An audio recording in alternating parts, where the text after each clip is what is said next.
Mr. Governor, please proceed. Good afternoon. President Cullerton, Speaker Madigan, Leader Radogno, Leader Durkin, Lieutenant Governor Sanguinetti, Attorney General Madigan, Secretary White, Comptroller Munger, Treasurer Freyricks, members of the General Assembly, thank you all for your service. To our distinguished guests and to members of the media, thank you for attending today. It's an honor to stand before you. Today marks a new beginning for Illinois and a new partnership between the General Assembly and the Governor.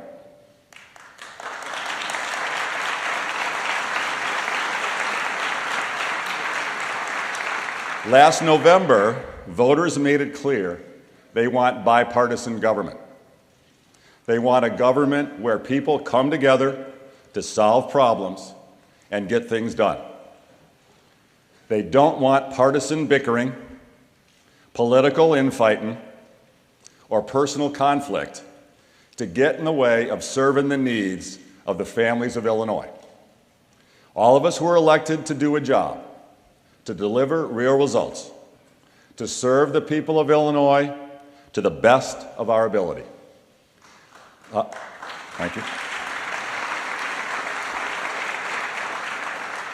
All of us have a duty to serve all the people of Illinois, those who voted for us, as well as those who did not vote for us.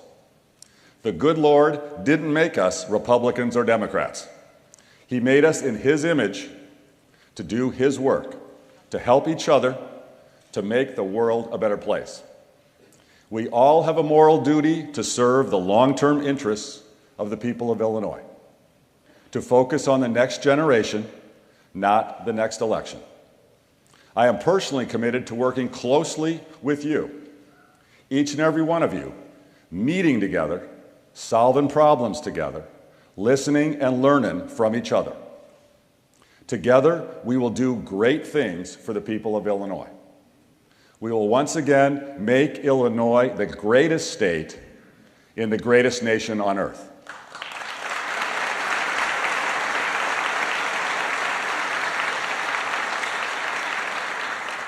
The task ahead of us is daunting. We have no time to waste.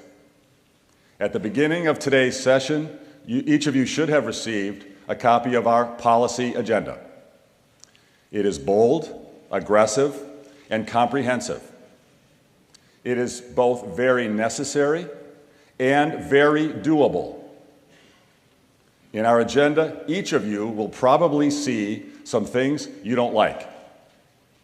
But each of you will certainly see many things that you like a lot. We should consider it as a whole, not as a list of individual initiatives.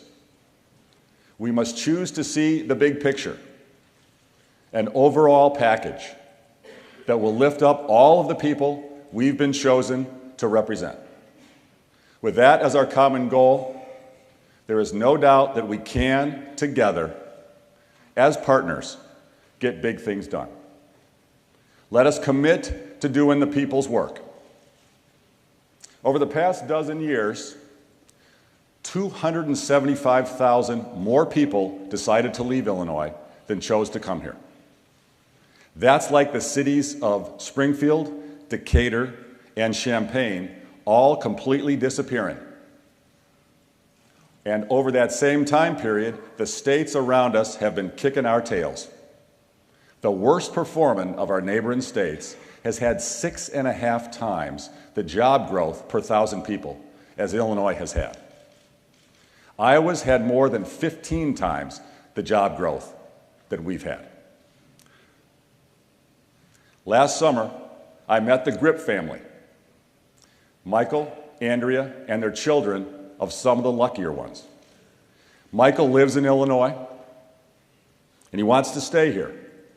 But after getting laid off, he couldn't find a job near home. Now he must commute 1 hour and 20 minutes to his office in Williamsburg, Iowa. The Grip's loyalty and family roots have kept them in Illinois, but they wonder how much longer they can last and whether their children can find good careers here. And there are families like the Grips in every community in Illinois. It's time to give them hope. It's time to give them the opportunity to stay. Our top priority must be making Illinois competitive again, to grow more jobs here. To become more competitive, we must look to the structural impediments to our economic growth.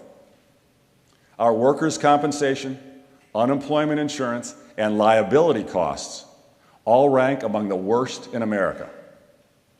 Those costs add up to far more than just numbers on an accountant's balance sheet. They impact real people with real jobs and real families.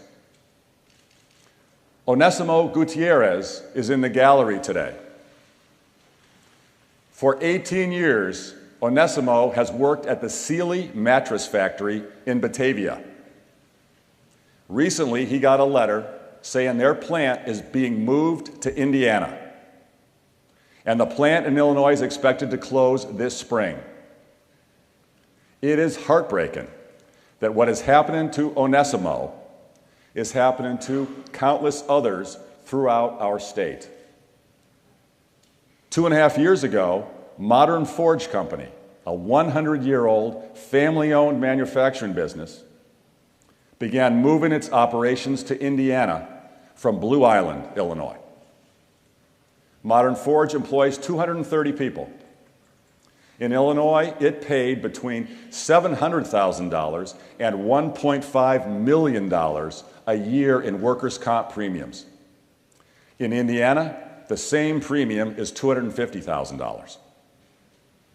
Modern Forge is competing with manufacturers across the country that don't have Illinois' costs.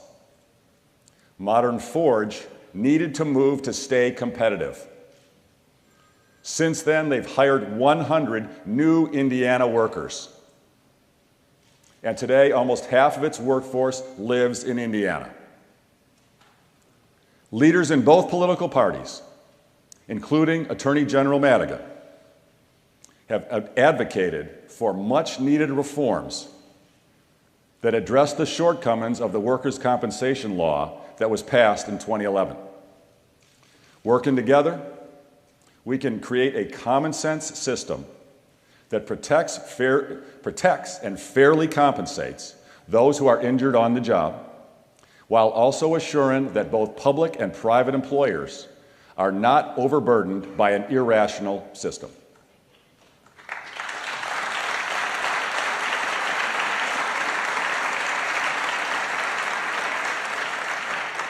Too many people in our communities must overcome not only hurdles that state government has put in place, but also decades of hidden barriers that have caused their communities to suffer.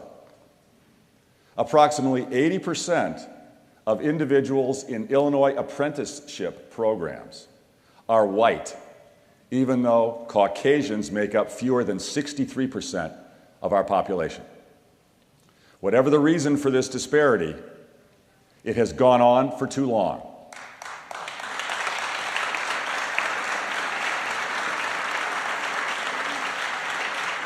And we must take specific, positive action to end this unfair situation. We should require unions that contract with the state to have their apprenticeship programs reflect the demographics of Illinois communities.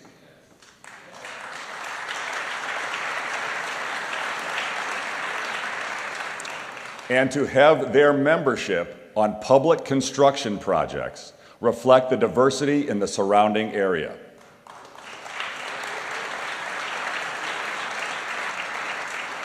And we should create a minority enterprise small business investment program to assist minority entrepreneurs in startups throughout Illinois.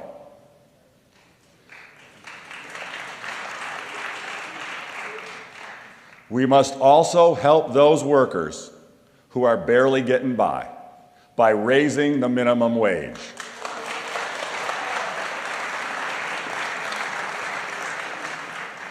Our economic growth and jobs package increases the minimum wage to $10 an hour over the next 7 years.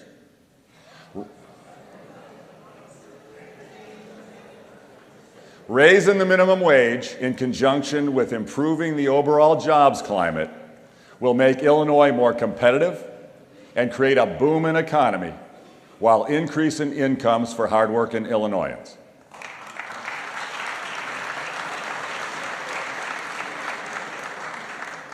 As we look to make Illinois more competitive, property tax relief is one of our most pressing challenges.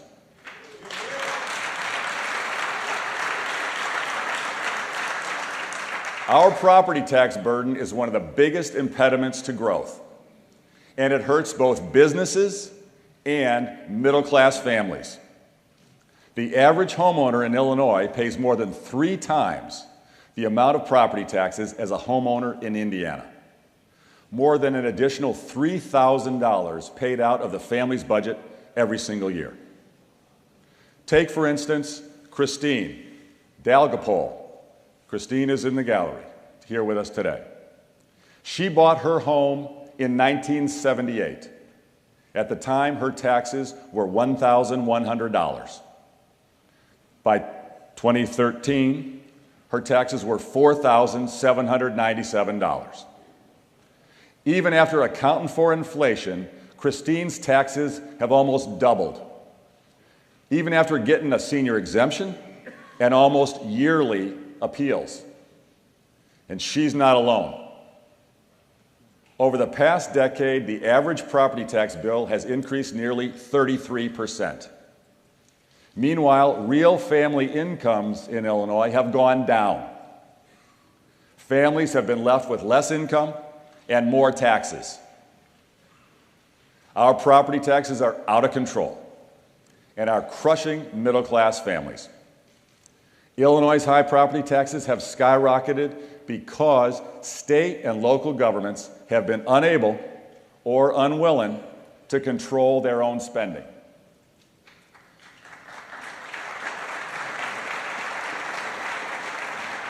We must empower taxpayers to take control of their property tax bills by giving them greater ability to control local government spending. The time has come to give the people of Illinois the ability to drive value for their tax dollars. Our agenda must be about empowerment, about empowering the people of Illinois to control their futures. Empowerment means giving local voters the ability to control the collective bargaining issues in their local governments and take more responsibility for their employees' benefits. Empowerment means giving local government employees the ability to decide for themselves whether they want to join a union. Empowerment means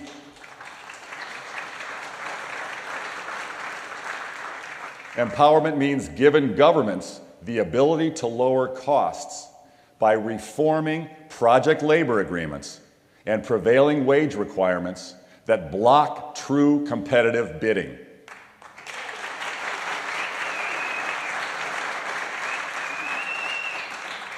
These requirements can increase the cost of taxpayer-funded construction projects by 20% or more.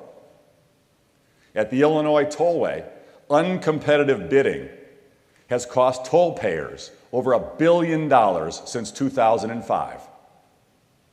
At the Department of Transportation, uncompetitive bidding costs taxpayers more than $100 million per year.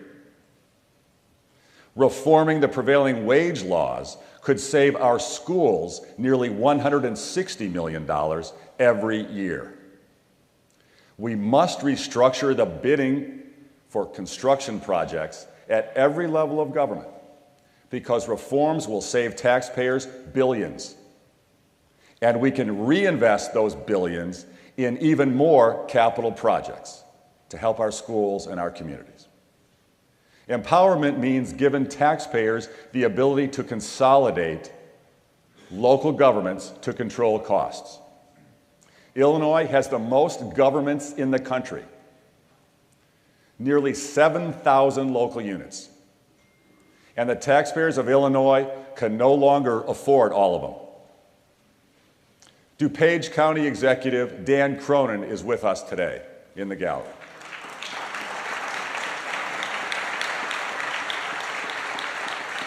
He has already achieved significant government consolidation.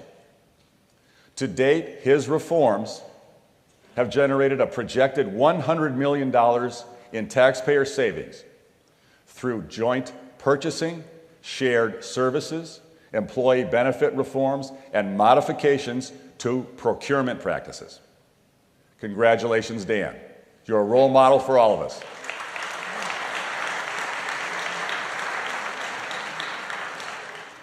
Empowerment means freeing local governments from unfunded mandates imposed by the state.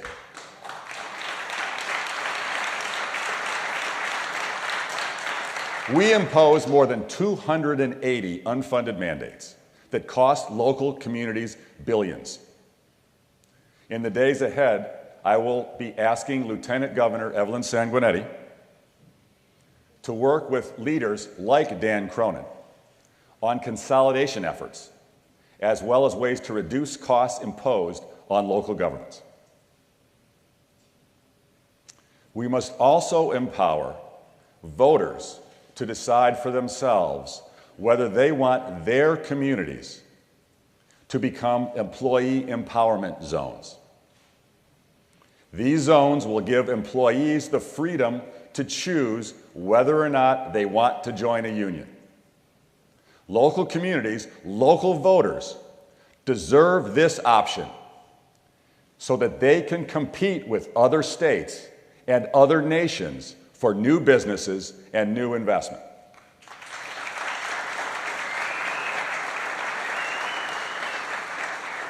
Employee empowerment zones will increase jobs for residents, increase economic activity for local businesses, and generate more tax dollars for local governments. It's a win-win-win proposal. By implementing these reforms, we will give taxpayers and local governments the tools they need to freeze property taxes. It will allow us to begin reforming our out-of-date tax code. We have an antiquated tax system whose base is too narrow, and that makes us uncompetitive. Let's work together to enact a competitive 21st century tax system for a 21st century economy. The best voter empowerment tool is term limits.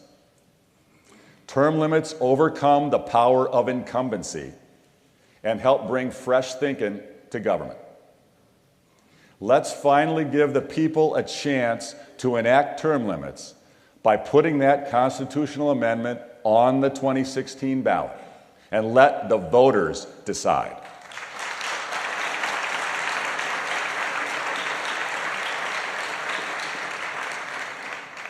At the start of this session, you received a summary of certain past conflicts of interest in Illinois state government.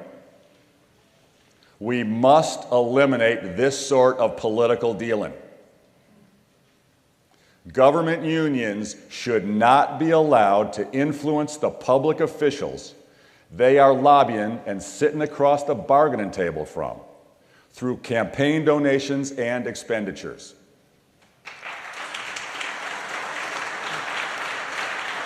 That has been federal law since 1947. Government must never force its employees to fund activities they do not support. President Jimmy Carter prohibited that at the federal level in 1978. While we currently ban contributions from many businesses with state contracts, some of the largest recipients of taxpayer money, like hospitals that receive millions from Medicaid, are still able to funnel huge campaign donations to elected officials. Let's close the special interest loopholes by extending the prohibition on political contributions for businesses with state contracts to all organizations with a state collective bargaining agreement and organizations funded by entities receiving state Medicaid funds. In time, we should also take another step towards trustworthy government by prohibiting trial lawyer donations to elected judges. We should move toward merit-based judicial reform as supported by the American Bar Association. We will leave no stone unturned as we look to bring good government, good management practices here to Springfield. Over the past year, there has been discussion about reforming the Abraham Lincoln Presidential Library and Museum. To ensure the museum and library are the world-class institutions they deserve to be, our administration is working in partnership with Speaker Madigan on a reorganization plan, and we look to have a resolution during this spring session.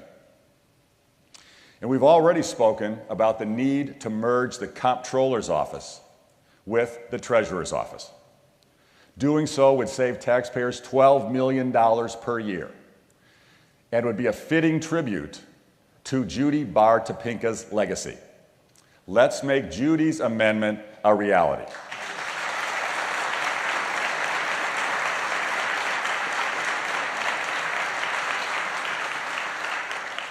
Our state employees deserve fair, competitive wages. It's time to revamp how compensation works in state government. Let's emphasize quality of work instead of simply longevity of work. Let's pay great state employees more for their excellent performance. And those who find innovative ways to save taxpayers money deserve to earn bonuses. As we look for further government reform and to bring best management practices to our state, our criminal justice system is one area we must focus on.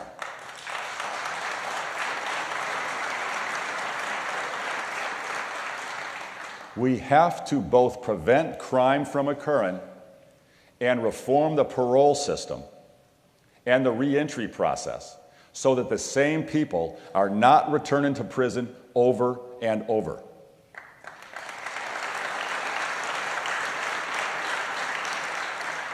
The conditions in our prisons are unacceptable. Inmates and corrections officers alike find themselves in an unsafe environment. It's wrong. We will hire more correctional officers to improve safety in our prisons.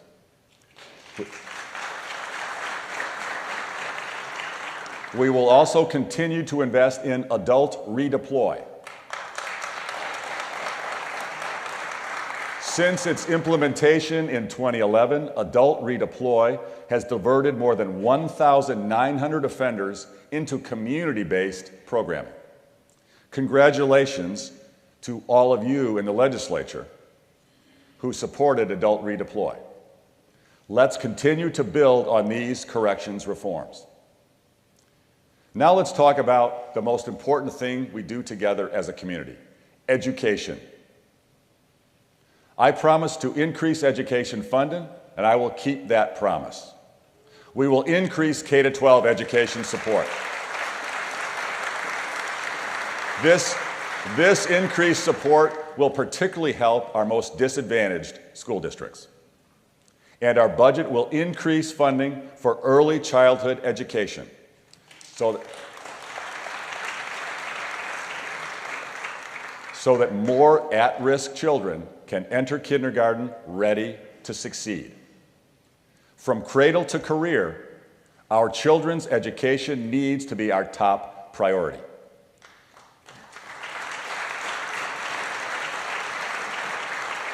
That means we must also invest in technical and vocational training.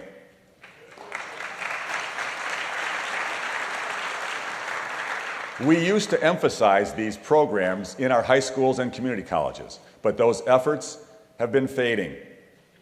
Let's end the era of cutting funding for technical training and community colleges.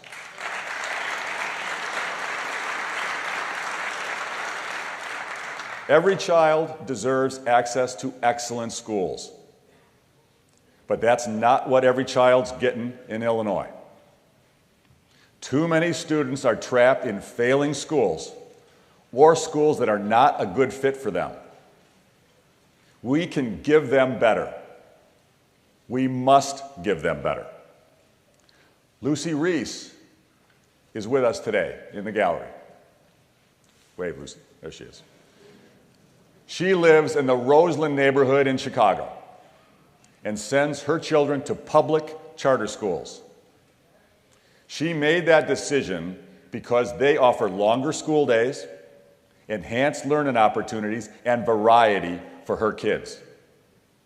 Her youngest daughter has struggled in English and language arts. She currently attends Ralph Ellison Chicago Charter School, which makes sure she gets more attention in these subjects. On the other hand, her son is a junior at Gary Comer College Prep. That high school offers much more rigorous and disciplined curriculum, perfect for his accelerated learning style. It's time we give every child and parent in Illinois the same choices Lucy has been able to make for her children.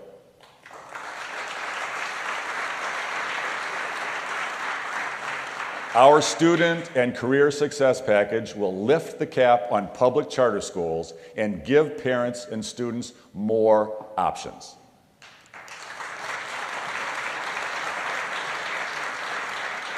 Next to being a parent, teaching is the most important job in the world. We must support our many good teachers.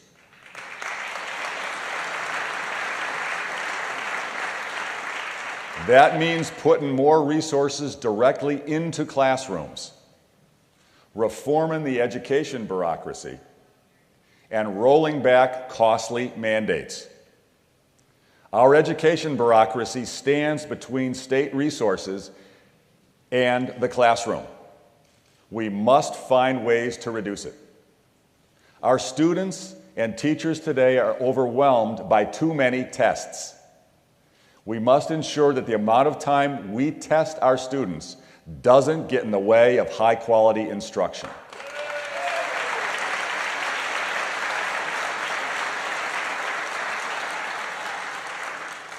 Much of the reform agenda we're outlining today has been implemented in other states. The reforms are working so well in those states that they are causing us to become even less competitive. We must avoid slipping further behind other states in the quality of our children's education, the capacity of our economy to grow, and our ability to care for our state's most vulnerable. It's now or never for Illinois. It's time to act. All of us in this chamber were elected to deliver results, make choices, and cast votes that are in the best interest of the people of Illinois. Choices about what's best for the next generation, not the next election. The time is now for all of us, Republicans and Democrats, to do big things, the right things, for the people of our great state. Now's the time for bold and decisive action. It is make or break time for the land of Lincoln. We can reclaim our proud history as a strong and vibrant state and fulfill our destiny as a beacon of the Midwest. Illinois has a history of accomplishing big things. Yesterday, we marked the 150th anniversary of the 13th Amendment to the Constitution, which ended slavery. Illinois was the first state in the nation to ratify that amendment, put forward by our greatest statesman, Abraham Lincoln. When we believe in something, when we work together, we can change the course of history. The year 2018 will mark Illinois' 200th birthday. In the countdown to our bicentennial, let's come together governor, and legislators to make the tough decisions that everyone from Chicago to Cairo, Rockford to Carbondale knows we must make. This is our last best chance to get our house in order, to restore good government. Let's approach our 200th year as the great state of Illinois, as a proud people, standing tall, with eyes focused on the future. Competitiveness must become our watchword, and opportunity and compassion our goals, so that we can once again become the place people want to come to build a better life for themselves and their families. Today marks a new beginning. I'm excited and honored to work closely with you. Together, we will get great things done for the people of Illinois. Thank you, and God bless you.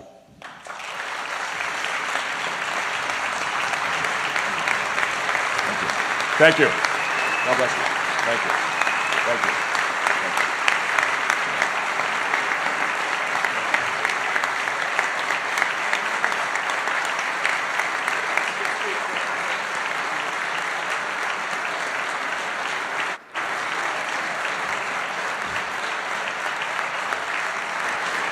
Will the Committee of Escorts please come forward to escort the governor from the chamber?